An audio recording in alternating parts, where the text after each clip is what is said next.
Hello students, welcome to today's lab, ray diagram and convex lenses. So we will continue from the last lab where we discussed about plane and curved mirror, and we have the laws of reflection written here.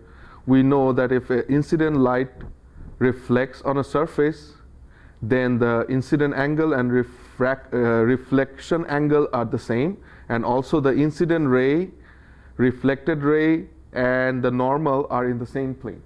So we're going to be using different colors for incident ray, normal, and refracted ray, and also virtual ray to make it more clear.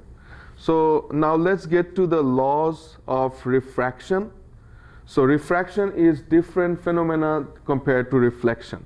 In reflection, it's always in the same medium. So the light travels in the same medium, it gets reflected. But in a refraction, the refraction happens between the surface that isolate two different medium. Say like we have air, which has a refractive index of N1, and we have water, refractive index of N2.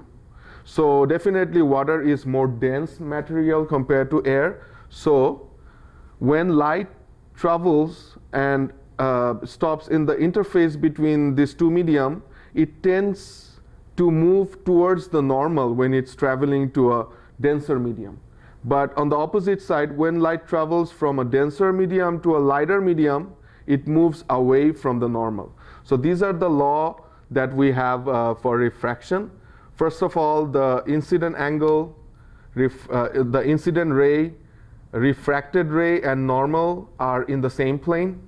And second, there is the Snell's law. Unlike reflection, the incident and the refracted angle is not the same.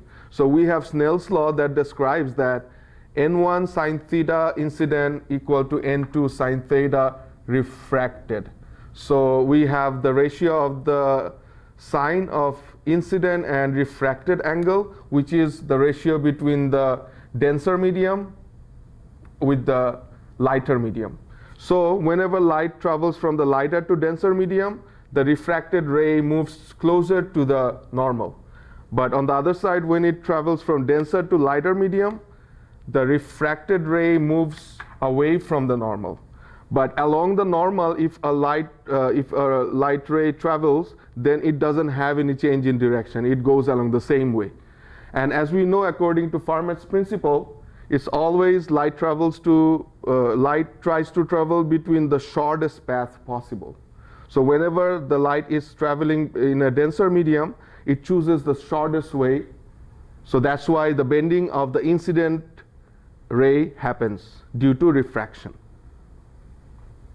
Now we will be showing like how to trace rays from an object to find an image for an extended object. So for that, we have to consider three principal rays, and that will make our work much easier. First, imagine that we have a convex lens here, and those are the focus points, and the principal axis is like given in the green line.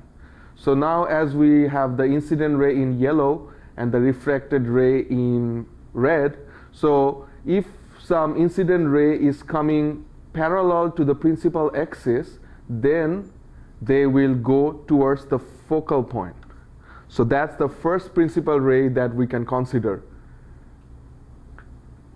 And the second one, for the same convex lens, if we have an incident ray which is coming towards the center of the convex lens, then that ray will go in the same direction. So there won't be any bend of the ray from the incident ray. So the ray will be going through the center of the lens and will continually go towards that direction. And for the third principal ray, we have an incident ray which is going through one of the focus of the convex lens. So when the incident ray hits the lens, then that ray just moves parallel to the principal axis. So these are going to be the three principal rays that we will be considering when we will be forming an image of an extended object. Imagine we have a convex lens here, and we have an object which is upright. So we can just consider three principal rays that we have talked about just now. So first of all, the ray that goes parallel to the principal axis, that goes through the focus point. And the ray that goes to the center of the lens, it goes in the same direction. So no bending of that ray. And the third principal ray that we will be considering, the one that goes through the other focus point, and then it goes it goes parallel to the principal axis. So we can see that the refracted ray from these three incident ray are merging, intersecting at this point. So that is the tip of our image, and we can just draw the perpendicular line to the principal axis, and that would be our real inverted image.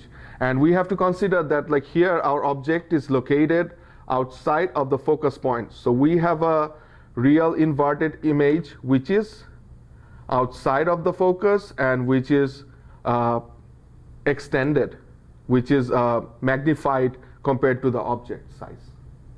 And then we will be trying to form another image for an object which is placed inside of the focus point. And then we can see, like, we can take one ray that is going towards the center of the lens and going in the same direction, and the other one which is parallel to the principal axis, and that goes through the other focal point. So now we can see that these two refracted rays here are diverged. So they are like spreading out. So if we virtually connect them behind, and they would like intersect at some point, and that would be the tip of the image which is virtual and erect and magnified compared to the object. Thank you very much.